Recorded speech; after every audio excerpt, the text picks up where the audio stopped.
வணக்க மக்களே, சற்று முன் வெளியான செய்தி ஒன்று வெளியாகியுள்ளது. அதிமுக பாஜக கூட்டணியில் மாற்றம். எடப்பாடி பழனிசாமியின் அதிரடி பேச்சு. வாங்க வீடியோவை மூலமாக கண்காணலாம். அதாவது தமிழ்நாட்டில் சட்டசபை தேர்தலுக்கு சுமார் 10 மாதங்களே இருக்கும் நிலையில் தான் தேர்தல் களம் சூடுபிடிக்க ஆரம்பித்து விட்டதாம்.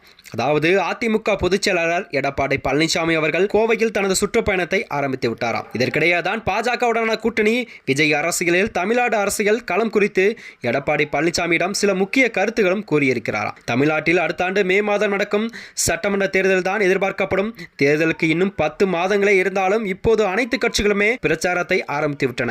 அதிமுக பொதுச் எடப்பாடி பழனிசாமி கோவையில் இருந்து தனது சுற்றுப்பயணத்தையும் தொடங்கிவிட்டாராம். இதற்கிடையே பிரபல ஆங்கில ஊடகம் ஒன்றுக்கு அளித்த பேட்டியில் எடப்பாடி பழனிசாமி சில முக்கிய தகவல்களையும் பகிர்ந்து கொண்டாராம். பாஜக அதிமுக கூட்டணியில் வரும் காலங்களில் மேலும் பல கட்சிகள் இணையும் என அவர் தெரிவித்தாராம். இது குறித்து அவர் மேலும் கூறுகையில், பாஜகவுடான எங்கள் கூட்டணியில் அடுத்த 8 மாதங்களில் மாற்றங்கள் வரும். எங்கள் கூட்டணியில் வரும் மாதங்களில் பல கட்சிகளும் சேரும் என அதிமுக தலைமையில் தான் கீழ் இயங்கும் என ஒரு வலுவான கூட்டணியாக இருக்கும் என்பதை எடப்பாடி பழனிசாமி அவர்கள் திட்டவட்டமாக கூறிவிட்டாராம். 2024 மக்களவைத் தேர்தலுக்கு பிறகுதான் அதிமுக பாஜக கூட்டணி பிரிந்ததாம்.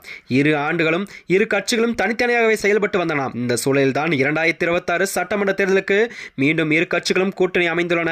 தேர்தலுக்கு கிட்டத்தட்ட 10 மாதங்கள் இருக்கும் நிலையில் அதிமுக இப்போதே மக்கள் ஆதரவு அதிகமாக இருப்பதாக அவர் கூறியுள்ளாராம். இது குறித்து அவர் மேலும் பேசுகையில், மக்கள் பெருமளவில் பிரச்சாரத்திற்கு வந்தனர்.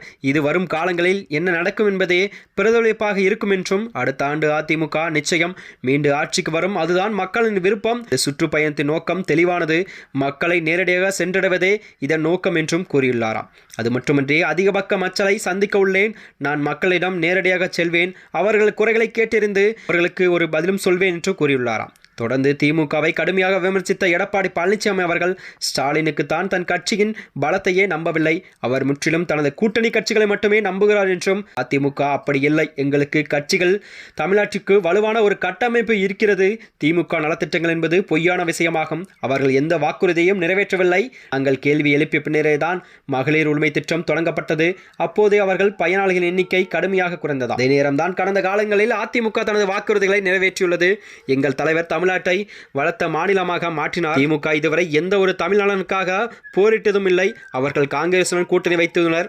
மொழி திணிப்பு பிரச்சனை காரணமாகவே அந்த கட்சி தான் அவர்களின் இரட்டை நிலையை வெளிப்படுத்துகிறது என்றாராம். அது மட்டுமின்றி, விஜய் குறித்து பேசிய அவர், கட்சி தொடங்குவது அவருடைய விருப்பம். அவருடைய மக்கள் சேவை செய்ய விரும்புவதாக கூறுகிறார். அது ஒரு நல்ல விஷயம்தான். ஆனால் அவர் இப்போதுதான் ஆரம்பித்துள்ளார். அவர் என்ன மாதிரியான தாக்கத்தை ஏற்படுத்துவார் என்பதை தமிழக மக்கள் பொறுத்திருந்து பார்க்க வேண்டும் என்றும் அவர் கூறியுள்ளார். மேலும் இது போன்ற வீடியோக்களை தெரிந்து கொள்ள நமது சேனலை மறக்காமல் சப்ஸ்கிரைப் செய்துள்ளோம். நன்றி, வணக்கம்.